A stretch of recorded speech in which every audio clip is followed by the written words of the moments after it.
This is Jonathan Lane from Fan Film Factor, and today I am here with Mr. Glenn Wolfe, the original Where's Waldo of Star Trek fan films, which I started calling him that because I would see him in so many different Star Trek episodes. In the background, he was a transporter chief here, he was piloting a shuttlecraft there. When I didn't see him as a face, I would see him as a name in the credits because he would help build props, or he would help with lighting, or he would, do set construction or what have you. And speaking of sets, he actually is the co-owner, along with Dan Reynolds, of Warp 66 Studios in northern Arkansas. And they have a number of wonderful TOS set recreations that they have allowed a number of different fan films to use, including their own fan series, their own fanthology series. A fanthology series is a term that I created that basically means a series that does not always focus on the same characters or the same starships or the same settings or what have you.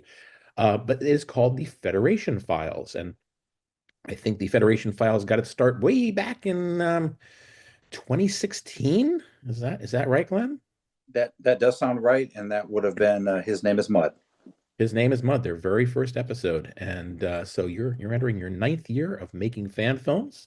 You and Dan together, you are the co-producers and co-showrunners of the Federation Files. And pardon me, you just released your most recent fan film, which was Slipstream a few weeks ago in late December of 2024, and that tells the story of the last voyage of the ill-fated USS Intrepid and its Vulcan crew, which were mentioned in Star Trek's The Immunity Syndrome. They were slowly devoured by a giant space amoeba, because that's the kind of thing that Star Trek could do in the 60s. And now, of course, we just saw Spock mentioning that these Vulcans didn't know what was happening to them, and just suddenly the ship was gone. And had that been the plot, it would just kind of have, I don't know, been like, watching a car slowly slide off of a cliff and into the water and then sink. And I'm not really sure Vulcans have a lot of drama in them. So uh, Glenn Glenn decided to make it a little bit more interesting. And by the way, if you haven't watched it yet, watch it now, because we are going to spoil it for you. Uh, so Glenn introduced some interesting characters that were not Vulcans to give us a little more drama, some interesting technology, and it just it was a very intriguing and unexpected episode for me. And I wanted to do something a little different. Usually when Glenn's here, we ask him about, set building and construction and directing and what have you. And he's also a writer. He wrote this episode. He wrote and directed it and produced it as well. But I want to talk to Glenn about the writing process. And hopefully it's interesting. We didn't do any pre-interview here, so I can only hope that this will be more than just a 2 minute. Well, I sat down at my laptop, and a couple minutes later I was done. And if that happens, then we're going to have a very short interview today. But hopefully it's going to be a little deeper than that, Glenn. I want to go into your writing process for this script. And I want to start with the embryo. When did the embryo exist? When did we go from having no brain cells thinking about this fan film to the first two were just starting to fire their neurons? What happened there? Okay, well, I set it on my computer, and 10 minutes later, I had a script, and we're done. Okay. Thanks for coming, everybody. We'll see you next time here on Fan Film Factor. No, seriously, though, this actually goes all the way back to when I first came up with the idea to do the Federation Files, which, for those of you who are unaware, the Federation Files was originally going to be 13 episodes. It was an anthology or a fanthology that was going to just have one episode per each Constitution class ship, and then I was going to be done. Now, if you followed the Federation Files at all, we've gone off on some tangents here and there. So there's obviously going to be more than 13 episodes.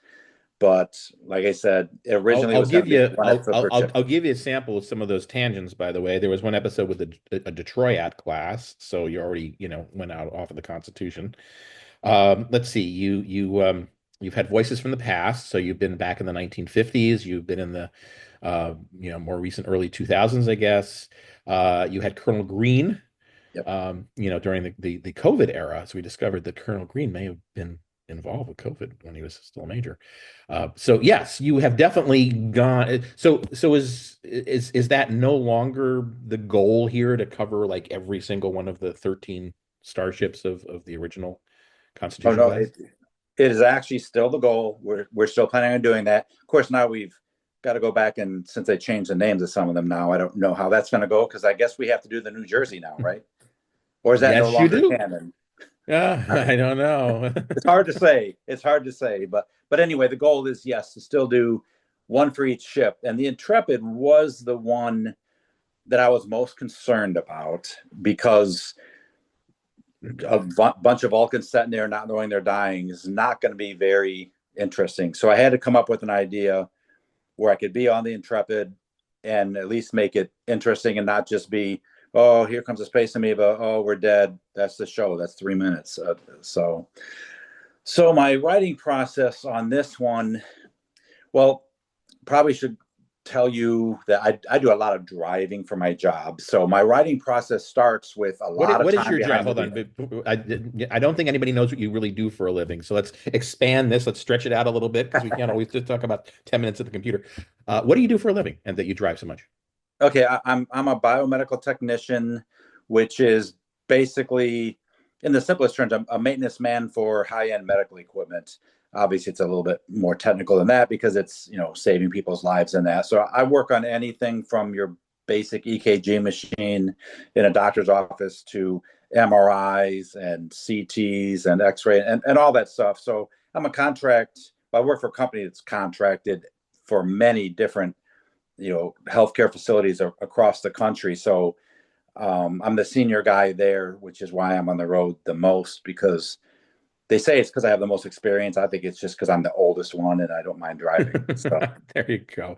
And you save the lives of the machines that save the lives. yes, I help the people who really help the people. So and it's a fun job too. It's very diverse, so it doesn't get boring because, like I said, I work on CT, MRI, or maybe just for some dialysis centers. I don't think I should drop names of which ones, but it's very important that their scales are absolutely calibrated all the time. So I go out and actually do just routine calibrations on a scale.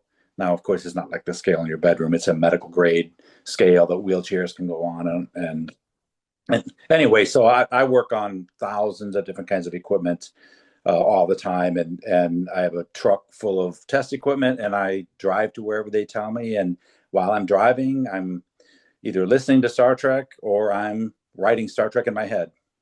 There you So, go. So as you're making your house calls, yeah. how far are you going when you're driving? You're starting in northern Arkansas. Uh, Well, we have clients in Chicago. that is a long So, drive. Yeah. yeah, that's 9 hours. But I cover 5 states. I cover, oh gosh, if I can remember them all, but Illinois, Missouri, Tennessee, Kentucky, Mississippi, Texas, and of course some in Arkansas. And it's probably a state I missed. And that's probably more than five by now because we're growing all the time. Oh, and, and So, and and covering Texas is almost like covering your own country anyway, because it's exactly. huge. Yeah. I think the furthest in Texas I've gone is down to Dallas from here. So, but, but anyway, so I have a lot of windshield time. So I have a lot of times to think about whatever I want to think about. And for me, that's my hobby, Star Trek. So my process starts with just a lot of windshield time and just thinking about, questions that may or may not have been answered in the original series. And do I want to answer those questions? So when it came to the Intrepid, it's like, yeah, I'd really like to see how things were going before their demise. And like we had said, just a lot of Vulcans sitting there debating things was not going to be interesting. So I had to come up with a way to, put a little drama into it. So I decided that first of all, we got to get some humans involved. So we had to pick up some archaeologists. Then I thought I need to have like one deviant Vulcan, and I was trying to decide if it's going to be a older Vulcan who's just tired of being so logical all the time, and then actually then the girl who played the young Vulcan in it, I met while I was writing this, and I thought, hey, why don't I do a cadet? and she's not all under control yet. So that's how I kind of came up with the characters, was just trying to find a way to make the story interesting. And then I had to decide, am I just going to kill everybody, or are we going to give some hope and maybe a sequel if it goes well? So I came up with the device that the archaeologist brought on board, which resembles, actually, a lot of people comment on where they think I base that on, and they're all valid because every sci-fi series has done something like this. My actual inspiration for it, no one has actually pointed out, but it's the old TV series Sliders. Oh, I think Jerry O'Connell was that the main guy in it, yeah. where they were just randomly, leaping from, alternate universe to alternate universe, and that was what I based this on, as opposed to that mirror that was in Stargate or a myriad of other things people have asked me if I use as inspiration. But it was actually Sliders. I was actually thinking of the Iconians, but obviously, Yep. they only take you to some place in this universe, and this thing can take you to places in other universes. But Yep. you're the writer; it can be whatever you want it to be. That's right. It's totally original. I got inspiration from nobody. I made it all up myself. So anyway, so after I got my characters together, and then what I felt the focal point of the story was that the death of the Intrepid was the secondary story, and the focus of my story was these archaeologists finding this great artifact.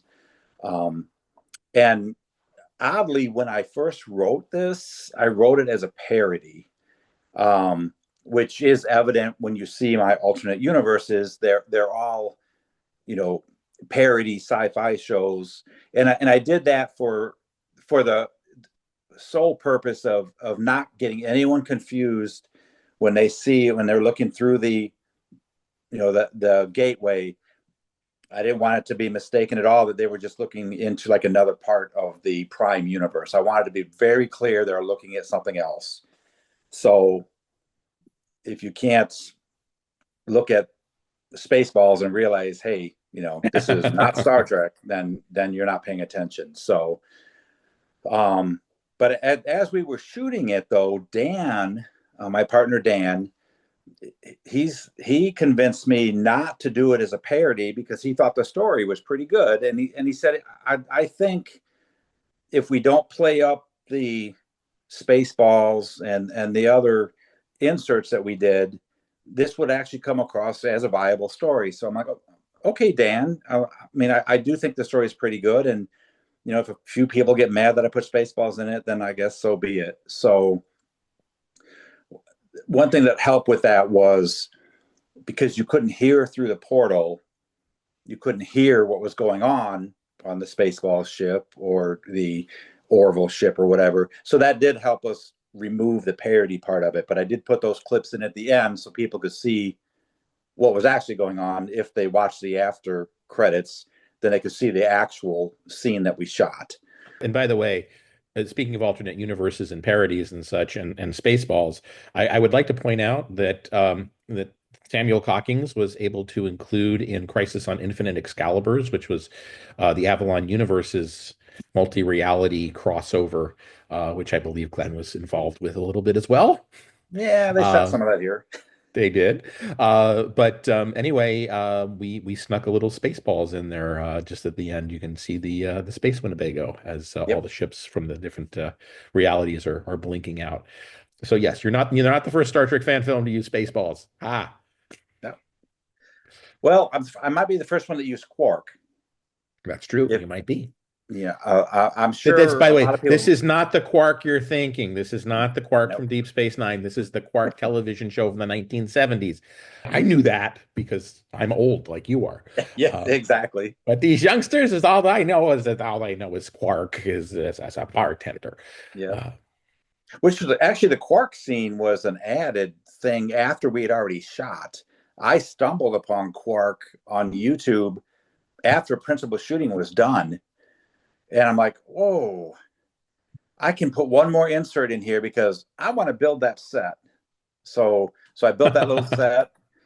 made the uniforms, and yeah, because it's another 30-second insert. Hey, we got room for this, so yeah, that was an afterthought actually.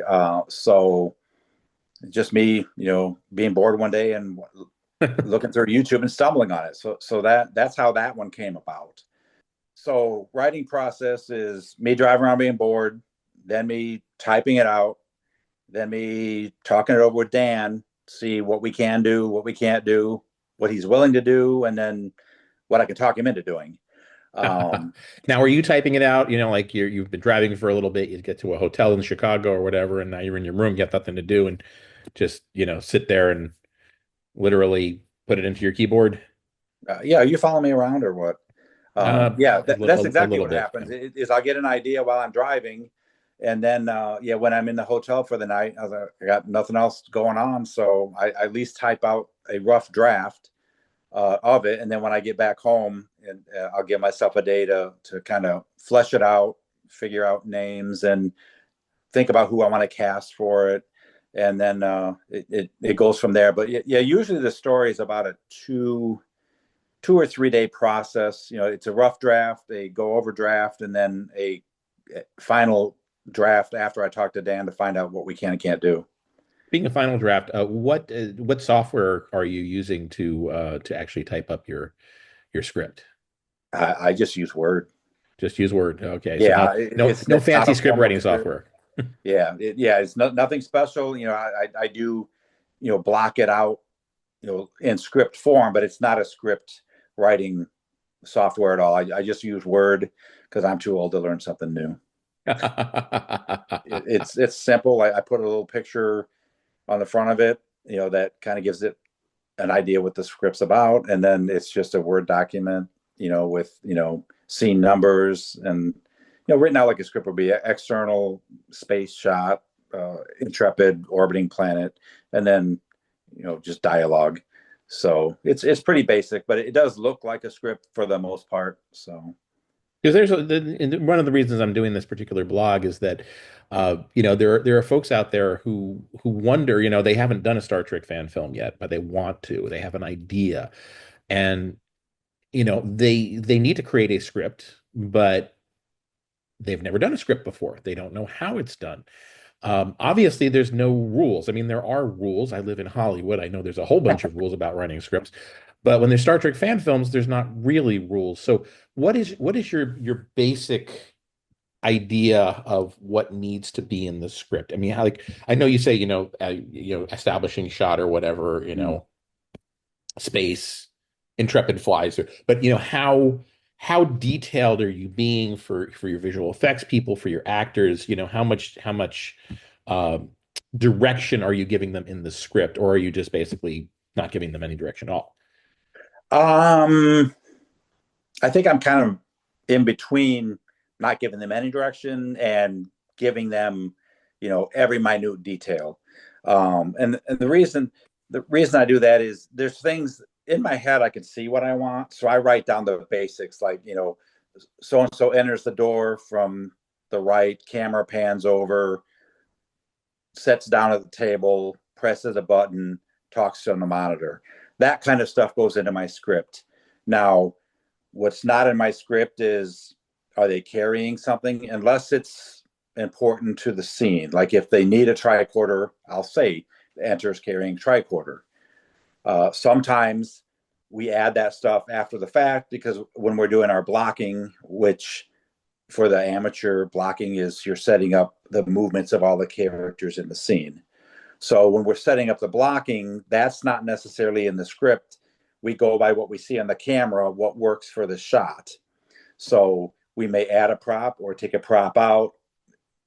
I'm not sure what else we change on that, but sometimes it might be whether they need to enter or not, or maybe they should just be sitting there when they start. So blocking, I don't put in the script.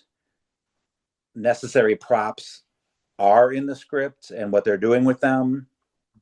The backgrounds are totally up to, we dress it as a typical TOS set. Then when we turn the camera on, if things need to move or it's too busy, we take things out. If it's too blank, we put things in. So a lot of it has to do with spur of the moment, looking through the camera and trying to make it look as balanced as it can, and not offensive to the eye or to hardcore TOS guys who knows that this comm box would not be on this wall or something like that. So dialogue is pretty logged in the script. What they're wearing is in the script, as far as whether they're in a uniform and what division they're in, or if they're civilians, it'll just say civilian attire. And honestly, I dress them when they get there from my wardrobe that I have to what seems to fit that person and the character we're trying to portray. So when you create a script, I think, what was it, about 22 minutes long, 26 minutes long? It was Slipstream? in the 20s, yeah. Somewhere in the 20s. So how long is that in terms of number of pages on a script?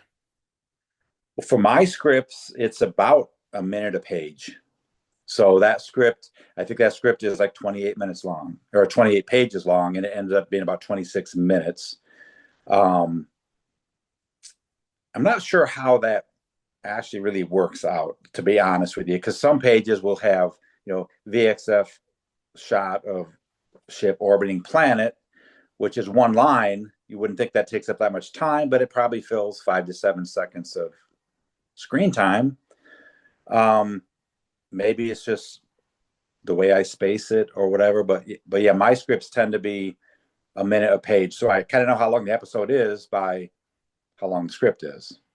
Yeah. Now, a minute a page is actually, it's a kind of a Hollywood standard.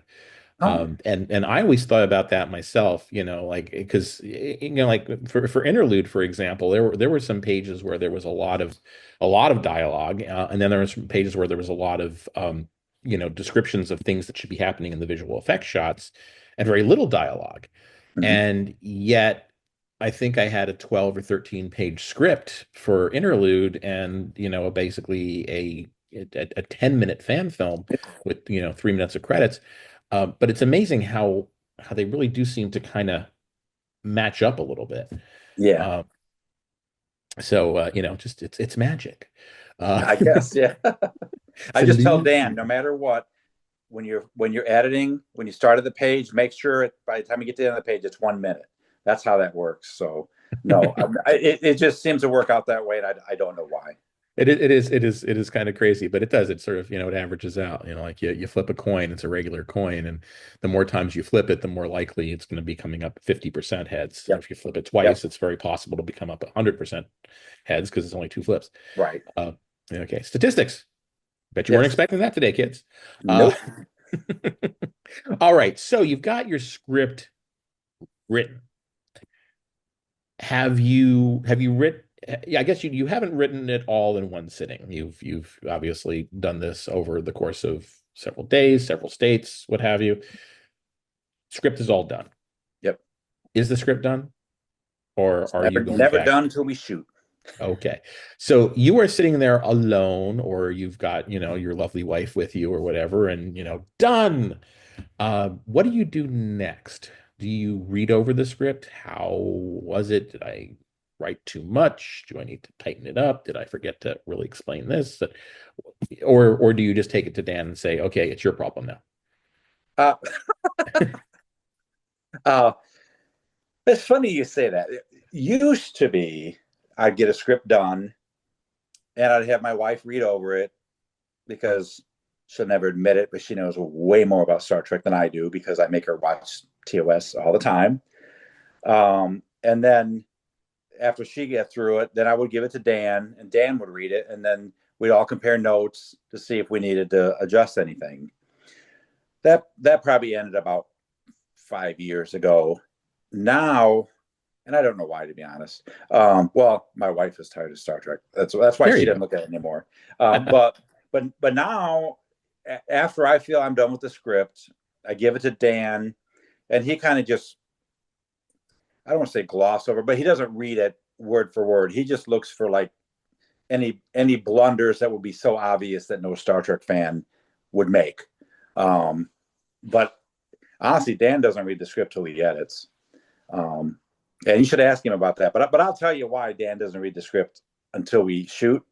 anymore, or till we edit, because we change things so much when we shoot that he doesn't know where he's at anymore. So he just shoots what I tell him to shoot. I make notes as we're shooting of what we added or changed or whatever, and then I make a new script to give to him to edit to. So yeah, really the script is mine. It's done when it's done, and then we alter it after we shoot. So really any errors in there can be put on my shoulders, because I do have a continuity and script supervisor person usually when we're shooting, and hopefully we catch errors while we're going along, but we don't always. And you know, this, a lot of fan films will have an error here or there, but I mean, it's a pretty small crew, so I don't have 50 people sitting around making sure that everything's exactly right. Speaking of which, to bring up Josh Irwin again, his fan film La Morte de Guerre, his first officer was wearing lieutenant's braids, Mm-hmm. only a single one, and of course they keep calling her commander. And so when I pointed this out to Josh, and I said, "So you're going to add that second braid in post production?" And he did. Uh, Yep. Yep. and and part of, I watched that fan film because I sort of became his continuity editor, co-editor, or nag. I don't know what, but he just kept sending me new cuts of it because he wanted feedback. And I would point to the scenes where there was still only one braid as opposed to two.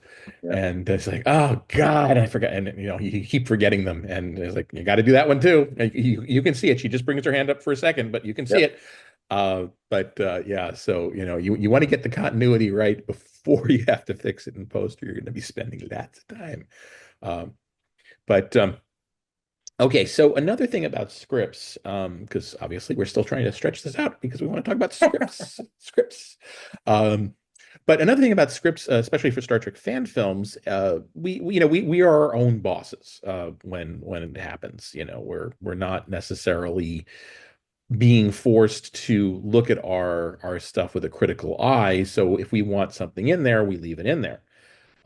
Some people say that part of the problem with Star Trek V, The Final Frontier, is that William Shatner wrote, directed, and starred in it. So as long as he thought it was okay, it stayed in there. If he thought the first take was perfect, then doggone it, that's the take we're going to use because that was perfect. And the difference between that and Nicholas Meyer, who directed Shatner and would have him do 12 or 13 or 14 takes until he was just so exhausted that his real acting came through, as opposed to the William Shatner persona of acting. So all of that is to say, as I turn the truck back into the parking lot, is the the scripts that fans tend to write.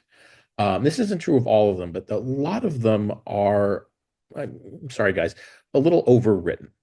There are scenes that last way too long. There's a lot of exposition, as I like to, it's like the joke, people don't talk in exposition. When you're having a conversation, you don't explain every bit of your background to somebody else or every aspect of what's going on. You have to be more sneaky. You have to be more refined in your way of presenting, because you do have to present the exposition. You can't get around it. You have to explain to people what's going on. So how do you, Glenn, deal with that of being, I guess, your own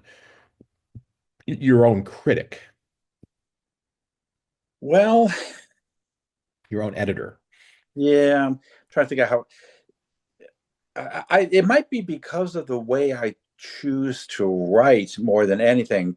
Because to piggyback on what you're saying about long, drawn out explanation of things, I try not to have any character say more than two sentences at one time.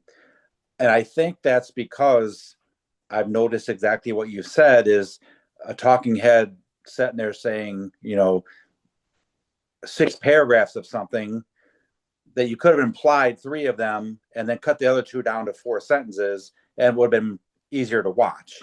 So I'm very conscious of not making my actors have monologues. The only monologues I want in my films is if it's necessary to have a captain's log at the beginning to set it up, that can be a little more wordy. I also try not to make that more than 2 paragraphs at the very most because I don't want to tell the story in the opening monologue. I just want to let you know where we're at and what we're doing, and we go from there. And I think another way I get around making it dialogue heavy is we do very little rehearsal because my people are all volunteers and they all come from a lot of different places. So we don't get together, 3 weeks in a row and have a table read. Most of my actors I cast with people who have the most lines with them. They're somehow related. Either they're friends or they live in the same town or they're married, so that their lines they can rehearse with each other. And then we only have to worry about getting them to be able to interact with the other people on a much smaller level. And it's worked out for the most part. In this last film, I thought it worked out the best because almost everybody in it is a couple of some kind. And the only person who really had to interact with everybody was the young cadet. And her first time out with me, I thought she did a phenomenal job. Um, she did know Star Trek. We actually met because I had a Star Trek T-shirt on, and she actually asked me about it, and then now she's starring in my show. So That be a lesson to you folks. If you don't want to be in a Star Trek fan film, don't ask Glenn about his t-shirts. true, true. So anyway, everyone rehearsed with their closest actor on their own, and then when we got together, we would run rehearsals while we were setting up, the sets or the shots or whatever. People were rehearsing constantly until we got ready to shoot, and then we bring them on and shoot. So that might have been a long answer to how do I keep long monologues out of my scripts, is because I don't want anyone to have to memorize that much dialogue at one time. I want it to seem like a natural conversation. And although I'm going on right now, to me, normal conversation is I say something, then you say something, and then I say something, and then you say something. And that's the way I try to write it out. That was your long monologue telling me how do you avoid long monologues, which is Perfect. see, I'm paying attention. But no, that's actually, and I love your idea about giving people who know each other or who are couples or ever an opportunity to have scenes together, so that they can do the practicing of their lines. Because I'm guessing that uh, your expectation is that people will come to set knowing their lines, right? It is, which is why some people don't come back because, oh my gosh, I've had people who thought, okay, this wasn't my show, but we shot a show for somebody else that didn't even come to direct. They sent us a script and they sent us like 6 people and had us shoot it. Nobody had even opened the script. Actually, everybody had different versions of the script. And honestly, I just wanted to shut it down and go home and say, we can't do this. But they actually made a show out of it, and to their credit, they've got over 50,000 views on it. And I'm like, oh my God, are you kidding me? But yeah, no one knew their line. But yes, if you're coming to one of my shoots, I expect you to know the lines. The only reason you would not know your lines if you showed up as an extra and somebody didn't make it and I gave you a bigger part. And then of course I have to deal with that because that's on me. No, fair enough. All right, so people have read their scripts. They come, they show up. It is now time to turn your script into a fan film. So at that point, it sounds like from what you said, the script is still not locked. You make changes on the fly. We do. Now the script is locked at the point where we're done filming, except for this little quark thing I did in this last one. But yeah, script is locked after we shoot. And to go back a little bit on that, the reason we might change even dialogue in a script is either somebody has trouble saying something, or it sounded a lot better on paper than it did when someone said it. So we may, alter the script a little bit. And a lot of times, I tell all my actors, make the character yours. So when they come in and they try to do it my way and it's just not working, I say, hey, once you try it how it sounds good to you. And then if their way is better, I make a note, write it into the script, and we move on because I want them to feel natural. I don't want it to be forced. And bottom line is, we are trying to have fun because nobody's getting paid for any of this. So it's if you come here and I'm riding your butt for 3 days, telling you how bad you were, of course you're not going to come back. So we try to have fun, and then the script is pretty much locked at the wrap of the last camera shot. Then, like I said, I retype it up and give it to Dan, and then it's up to Dan to make the thing look good. And Dan edits all of your fan films. He edits all of the Federation files. Yeah. Oh, okay. And yeah, so he's I mean, just so you guys know, Dan and Glenn, I guess you guys kind of take turns writing and directing at least a little bit because Yep. earlier last year Mother came out and that was all Dan. Dan wrote and directed and produced that and Glenn was involved, I'm guessing, a little bit, right? Yep. Yeah, Um, I showed up one day and brought coffee.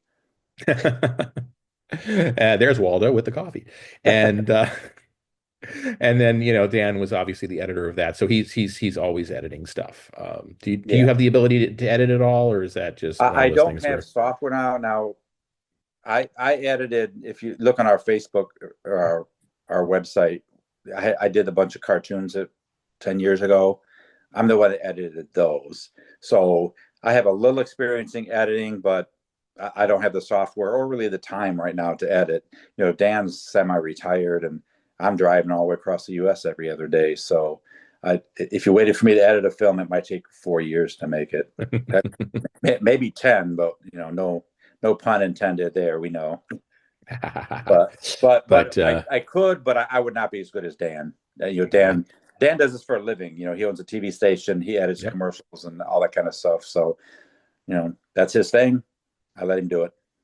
Yeah, fortunately, a good editor or two actually, Yeah. because I know that Josh just finished. If we can just bring in a little tangent here, he just finished editing your Jurassic Park "I Dream of Jeannie" crossover film. And no, I am not on drugs. I Nope. actually meant to say everything I just said. Jurassic Park "I Dream of Jeannie" crossover fan film. What's Yep. it called again? It is called Jurassic Island. Jurassic Island. So just look for Jurassic Island on YouTube, watch it, and then you will know what I know. And we can talk about that at some later point, maybe not.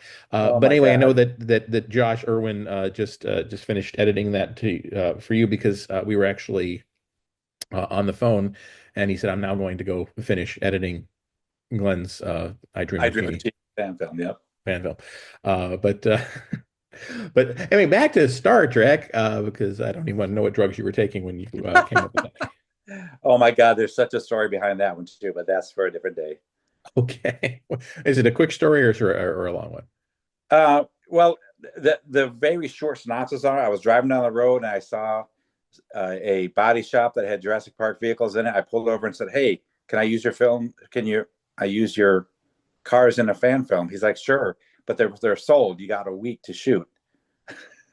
So I Oh, had to come up with a script and something and get it shot in a week because they weren't going to be there any longer than that. So okay. so and all the rest of it is the costumes I had. I didn't buy anything for that film. I just went to the wardrobe and said, "What do I got that I can make a film out of real quick here?" And that's what I came up with. Well, it worked. It was fun. You know what? We had a lot of fun. I can tell you that. And what I don't know if Josh told you, but if you watch it and after the fact realize that none of the actors were together at all. A Oh, lot I of green bet. screen. The only actors that were together were the people in the Jeeps. Everybody else was shot different places, different times. That's very funny. I'll watch it again. It's a short one, so I can watch it Yep. again. And but I did notice the green screen in a number of places, since obviously you Yeah. weren't on a desert island or an alien planet. Yeah. But True. Um, But the okay, dinosaurs were real. the dinosaurs have to be real. You know, if the dinosaurs aren't real, it's not really Jurassic Park. Uh, so, any hoodles. All right. So at this point, I think we've covered the script writing. Obviously, we could talk a little bit more about production if you'd like to. Is there anything interesting behind the scenes as far as the filming and I'm guessing post production you don't really care about because that's just Dan and his Well, his I retirement. care about it because, as he'll tell you, he'll spend 2 days working on something, and then he'll show it to me, and I'll say, yeah, but that's not what we were doing. Uh, um, well, behind the scenes on it, this one took us over a year to shoot. We shot all of the bridge stuff in the spring, and then everything else in the fall. So really, as I kind of alluded to earlier, the only actor or actress that actually interacted with anybody was the young cadet. So like nobody in the bridge dealt with anybody in the transporter room or in the science lab or anything. So it was almost like shooting two different films because you know one was geared up for the bridge, the other one was geared up for the archaeology stuff. Um, but behind the scenes, we had a lot of struggles because of personal issues. I shouldn't say issues, but Michelle Reynolds, who usually does our makeup, also starred in this one. So I may have overtaxed her because she had to do like all the Vulcan makeup, and then she also had to learn her lines, and she had just had a baby, so we Oh had a boy, baby on set as well. baby So on board is what you should say because yeah, it's the yeah, I need starship. to have that little yellow sign up here, baby on board.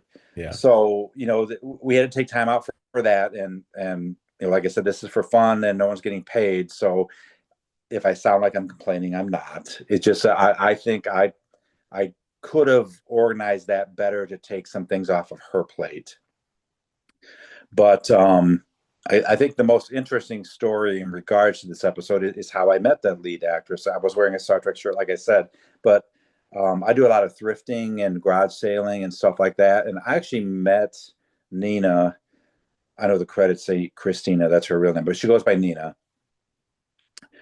We were both looking at the same thing at an estate sale.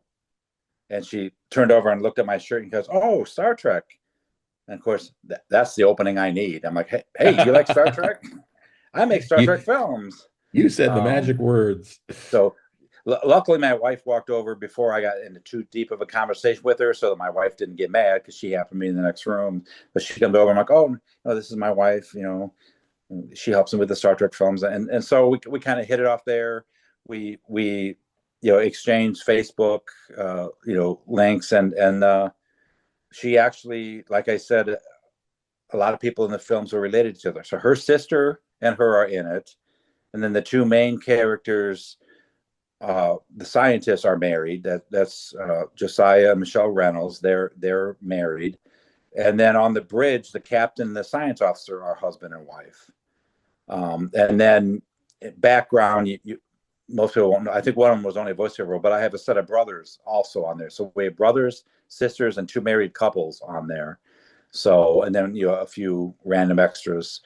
Um, and I'm not sure if you noticed, Jonathan, when you look at the insert scenes, almost everybody in the insert scenes is actually one of the main characters dressed as something else. I did notice that with a So couple of them. Yes. yeah, yeah. So but the alternate universe. So it certainly could happen, right? So That's true. can't Or, wait. if not, it just repeat to yourself, it's just a fan film. I should relax. It's just a Uh, fan film, and like I said, originally it was designed as a parody. So although we try to pull the parody out of it, there's still some elements of that in there. But it was a lot of fun to do. And Dan doesn't want to do any more wormhole scenes anytime soon. So, but other than that, it went well, and just circle back around. The script only had to have a couple revisions, really, because everybody learned their lines, were able to deliver their lines appropriately. So I think everything went pretty good with this one. Oh, wonderful. So what is, I always and the and interviews with that question, what is coming up next on the Federation Files? Is it Dan's turn? Is it your turn again? Who's going to be next? That's a good question. It's Dan's turn. I don't know if he has a script ready. My next one will be my Mirror Universe episode that I've been wanting to get out for about 3 years, and we just never seem to get around to doing it. So I have a Mirror Universe episode which takes place actually in Enterprise era. After the Defiant is, it's right after Into Mirror Darkly. We're going to do a sequel to that. I'm not sure what Dan's next script. He has alluded to me that it might also be a multiverse-ish episode. Not sure, but the next thing filming is actually not Star Trek. It's going to I've got everything all set up to do my Space 1999 episode, which will be part of them sci-fi shorts. Oh, that's going to keep you busy building stuff. I've been building for 2 years. I'm ready to go. Okay. Yeah. Well, I do love a good Space 1999 story. Having grown up in the 70s, that was for those people who are younger than 50. Space 1999, that was what we watched when Star Trek wasn't on, and It that had was some of it. the same production people. It did. Yeah. But until Star Wars came out, that was pretty much it. That's what we got to enjoy. And then Star Wars said, no, you should be making lots and lots of other science fiction because if you make a lot of money on it. And then suddenly you had Battlestar Galactica and Quark, of course, Yeah. and Buck Buck Rogers. Rogers. Yep. Oh, yes. So, it just kept going and going and going. And here we are in 2025 and we're drowning in sci-fi. All righty. Well, hopefully we'll get some more from the Federation files in the coming year of 2025. If you and Dan can figure, I mean, obviously you're getting your Defiant out of the way, I guess. That's one of Yes. those Yep. starships. So, Yep. Yeah, that script's been written for years. We just haven't got the right cast, or I'm not sure why we haven't done it yet. But anyway, we got a little sneak peek at Mirror Universe in the end of this one. So that's true. And I did notice, by the way, I caught a little glimpse of Jose Cepeda yep. from Atlanta. He didn't like pop on over to you guys. He just did something in front of a green screen for you, right? Oh, yeah, actually, yeah, we went there and shot that. Yeah. So Oh, you went to Atlanta to shoot him, or yeah. I've shot a couple things over there. Yeah. oh, Well, I didn't know that. if you watch the episode, when the cadet is pushing the laser from medical over there, one of the places she walks through is Jose's science lab. Oh, that's right. You don't have a science lab. I don't. I just assumed that was all Warp 66 Studios, but no, Jose Good has a editing. science lab. Good editing. Good editing. So anyway, so yeah, so shot in Arkansas and in Georgia in Atlanta. Yep. So Yep. And the actress who walked through his science lab is not the actress that plays the rest of the part. well, now we have to go and watch it again, Yeah, folks. yeah. And if you stare at her face when you go through, you might be able to tell. But that's Carly May, which Okay. she's done a couple of things for me, and she did a lot of stuff in Jose's Bomber Girl. I actually introduced them, so after I brought her over there to shoot for me, Jose said, "Hey, wait a minute, I got a local actress." Well, there you go. By the way, Bomber Girl from Nature's Hunger, I will be interviewing Jose and the Atlanta gang at some point moderately soon. I apologized profusely to Jose for not getting a chance to do it in November when it came out, but things were just so busy for me. Like just getting around to Glenn right now. Got all this stuff backed up. So we're getting through these interviews. So I do thank you, Mr. Wolfe. Um, you are continue to be an inspiration to fan filmmakers everywhere because you just you're the Energizer Bunny as well as the Where's Waldo. You just keep going and going and going and you help out Yeah, with so many different fan films and you just look spend your time looking in the fan film credits. You'll probably see Glenn Wolfe's there name there somewhere. yeah. The odds are pretty good. Yeah, That's pretty it's just good. You'll see it. I just like Star Trek, and I like helping people out, and my passion is building and that kind of stuff. I just happen to write as a sideline. So Hey, if you can do what you love, then you'll never really be working. Correct, correct. We have a lot of fun. So, All but I righty. appreciate you having us on, and yeah, can't wait to see what Jose's got to say. Yeah, me too. That there's always fun interviewing those guys. All right. Well, thank you everybody for watching. And as normal, I will put up my fingers and say live long and prosper and see you next time. See ya. Thank you.